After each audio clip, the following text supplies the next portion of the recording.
awkward sound. Okay, y'all, so I have to make this video super quick because YouTube limits me to 15 minutes. But so to save a little time, I am going to post this picture in the group, and you guys can just use this picture and do exactly what I do. But you can, just so you know, you can do this with any image off of Google if you like a different style of the messy bun, as long as the bow is either a solid color or blank. And the glasses, if it has little footballs or anything like that in it, it's going to be harder to do. It can be blank or just a solid color. But I'm just going to bring this file into Google or into Silhouette, and all you do to do that is you can either go to File and Open, or I prefer to open my file folder and just drag and drop from my file folder, because if you go to File and Open with multiple photos, it's going to replace the photo in here every time you open a new one, unless you go to Merge. So just the easiest way is to open your file folder and drag and drop, kind of like this. And let's see, kind of like this. Here's one I have saved. Might be the same one, it may not. But you click on it, and you're going to drag and drop into Silhouette. And mine's super slow, but it shouldn't be that slow. There's another one you could trace. But I didn't like that one because it didn't have the headbands. I just find these images on Google or Etsy, anywhere like that. You don't have to get the whole picture, just the part you want to trace. So in order to get my photo in high resolution, because this image is very low resolution, if you enlarge it like that, it's going to blur a little bit. And to customize it myself, I'm going to simply go to this little bread piece slice. That's what I call it. I think it's a butterfly, but I call it a slice of bread. Select trace area right here. And then I'm going to click just on the part of the picture I want to trace. I'm not worried about the words because I'm going to make my own words. And see, it didn't highlight all of it yellow, so I'm going to move this over, my trace box over a little bit, because I don't want any part of my image cut off. And black's really good about tracing in Silhouette. So as you can see, all of it's yellow, everything I want to trace. Everything that's going to be traced is in yellow. If it's a different image that doesn't have as much black or as much solid color, you may have to adjust the threshold over here some. But with these, they usually come out perfect the first try every time. And then you're going to hit trace. Not trace outer edge, not trace and detach, but trace. Once it's traced, I do have mine selected to come in red. Yours may be a different color, and that's completely fine. I'm just going to select I'm going to move this image off top of it and click on the traced image to select it. I'm going to change the line color to black, and I'm going to change the fill color to black. And as you see, now we have the same image, just blank sunglasses and hair bow. Now I need to separate the hair bow and the glasses from the bun itself. Right now it's all one image. So what I need to do is I need to drag, click right there and drag over the whole image. With the whole image selected, I'm going to right click and release compound path. Now your image is going to look all wonky. And I'm going to need to select each piece of my headband and each piece of my glasses out of here. So I'm going to go ahead and change my line color back to a color I can see through that black. So I'm going to change it back to red. That's why I got mine set for red. Now, I'm going to click off of the image just to deselect everything. Now, in order to make my sunglasses one unit, because right now everything's separated. Every little piece of hair, and I don't want it like that. I want my sunglasses one piece, my bow one piece, and then the rest of it one piece together. So in order to select my sunglasses to group them, I'm going to hold down the shift key and select this piece of the sunglasses and this piece, because we just want the middle selected. And then I usually go up here and change the color of it once I got it selected. You can release the shift key once you have them both selected. And I change the color just to make sure everything's selected that I want. And it is. So since it's selected, while it's still selected without clicking anywhere else, I'm going to right click and group. And that groups the sunglasses as one. Now I'm going to click outside of the image, just anywhere to deselect everything.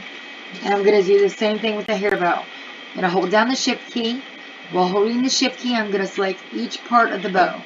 So I'm going to select here, here. Don't forget the middle. Select here, And you can see this one looks like it got selected when I selected this one, but it didn't. You have to click on every piece. And then I'm going to select here. I'm going to release the shift key, change the color of the bow just to make sure I got everything selected, and I do. And I'm going to right click on it and group. And so that groups the bow together. Now I'm just going to click somewhere else to deselect everything. And in order to make all of this hair one thing, like the headband's one thing and the glasses are one thing, I'm going to select over the whole image. That selects everything, including the glasses and headband. Now I want to deselect the headband and glasses so I don't group them with this hair. So in order to deselect with all of this selected, I'm going to hold down the shift key again, and I'm going to click in one spot on the glasses and one spot on the headband. Now the reason I only have to click on one spot is because we group the glasses together. So clicking here deselects all of it, and clicking here deselects all of it. So now that I've deselected the glasses and the headband, I can release the shift key, and then I'm going to right click on that picture. I'm going to make it a compound path, and it's going to look like you lost that red on the glasses and the headband, but you didn't. Immediately, it's going to stay selected. I'm going to right click again and send to back. Now that grouped all the hair together, and then the bow and the glasses are in a separate group. So now I want to customize my glasses and my headband. And actually, you can go ahead and change your line color here back to black so you don't forget to do that later and have red in here. So now I want to customize it. If I want to customize it with a different color, just change the color and have a solid color, I'll just click on one area of the glasses, or the headband, I'm sorry. And I'll go up here to my color box, and I'll pick what color I want. Let's say I want purple. Boom, it's purple. I want my glasses to match. I'll click on them and do the same color purple. If I want text in them, I can add text like that, and then just click out of it and select it smaller to go in there.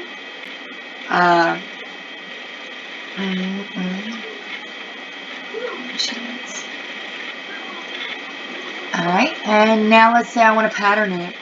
Silhouette comes loaded with some patterns. For the basic version, if you have the paid, you could probably upload your own, I believe. But I'm just going to click on patterns, and it's going to load the patterns that are in Silhouette, and it's got plenty in here, really. Let's say I want a pattern in the headband. Let's say I want this one in the headband. I'm just going to click on the headband and click on that. If I want it to be larger, I can scale it here and scale it back. Or I can change the angle even. Really cool. And let's say I want a different pattern in my glasses. I just click on that. There we go. And scale it. There we go. And then you just add text underneath by text and writing. Now, let's say I want to bring my own image in it. That's also very, very simple. You can simply, which we're done with this, so I'm just going to move this to the side. Okay, I got my whole image here. You want to find an image on Google or however, a background image, whatever you're going to use. If I'm doing a football team or something, I like searching like, let's see. Let's say we're doing a baseball team. I would search St. Louis Cardinals high resolution wallpapers. And usually it would bring up some pretty good wallpapers on Google. And then I would just save the picture to my desktop. And then, well, in this case, I saved for Alabama. I did, and I titled it like headband and glasses, which one I wanted for each. So again, I'm going to go to this file folder, and yours may be in a different place. And I'm going to open whichever, if it's on your desktop, you hit desktop or wherever you saved it. And I'm going to drag and drop it, because if I go to file and open right here, it will remove this picture. Well, it'll open that picture, but on a separate tab over here, and then you'll have, it'll be more trouble than it's worth. So it's just easier to go to the file folder and then just drag and drop. And I got that for my headband. I got this for my glasses, so I'm just going to go ahead and do both at the same time. Save a little time. And you can see I still have my image in there. So now I want this one for my headband. So I'm just going to shrink it down. And I'm going to kind of close to the size, a little bigger than the size of my headband. And then I'm going to make sure with this picture selected, I'm going to right click and send to back. Now I can kind of see exactly what's going to go in my headband and decrease the size. So if I want to make sure the word Alabama shows in the headband, I'm going to move it over to where that Alabama shows. This one right here. I'm going to make sure that's inside the headband. And I obviously don't want this ruler, so if it's moved up like this, I know that ruler is going to show up right here. See, that's just things you want to make sure of. And I have it where I like it. I want that Alabama in there. So I'm just going to click anywhere on this sheet to deselect everything. I'm going to hold down the shift key, select the headband, and then select the photo that I want to put in the headband. And I'm going to go over here to my toolbar. I'm going to go to the Modify panel, which looks like a square with a circle going through it. And I'm going to click on that and click Crop. And that's going to put that image inside that headband. And then I'm going to just click anywhere to click off of it. Now with the football field, I'm going to do the same thing. I'm going to kind of size it down to the glasses. Make sure the picture is selected. Right click, send to back. And then I know I want part of the football field and part of the stadium lights in these glasses. So I can see what's going to be in the glasses by what's behind the glasses right now. So I'm just going to kind of shrink it. And I kind of like that. So now I'm going to click off of it to make sure everything's deselected. And I'm going to hold down Shift, select the glasses, and select the field. And then I'm going to go to the Modify panel right here and go to Crop. And there you have it. Now, if you try to move, like click on this and move it, you can see now it's not grouped together. So you do still want to group that back together. When you go to save it, you want to just select the whole image and go to group. Once you have it how you like it. Now, let's say I made that one, I saved that one, but now I want to change it. I can literally just again click on the headband. Oh, it's still grouped. Ungroup. I can click on the headband, and now it's not selected, but it's not grouped. But I can hold down Shift, select each portion of the headband, and group it together again. And then just change the color. I hope that makes sense, guys. I had to do this very, very quick because YouTube is only allowing me to do a few 15-minute episodes for my first few videos. They say, according to the guidelines, it'll let me do more after my first few. But after that, then the videos will get longer. I am going to also do a video on how to save this and how to add text and how to do more designs on this. Because I do want to show you right now, this is an SVG, scalable vector graphic, which means no matter how large you make this, it's not going to blur or pixelate on you. But some people like to make them PNGs, but you need a high resolution PNG. And I do want to show you how to get this out of Silhouette, save it out of Silhouette without the paid version, and convert it to a high resolution PNG. And that will be tomorrow's video, guys. I did take my kids trick-or-treating tonight, and it's a late night for us. I have work tomorrow, so I don't have time to do it tonight like I was hoping. The video I tried to upload earlier did not have any sound. So unfortunately, this is all I'm getting done tonight, but I hope this helps at least some of y'all out and gets it going. But I promise to go into more detail later and tomorrow as I can. If you have any questions, please feel free to reach out. I'll be more than happy to assist with any questions you have. They're to the best of my ability. Thank you.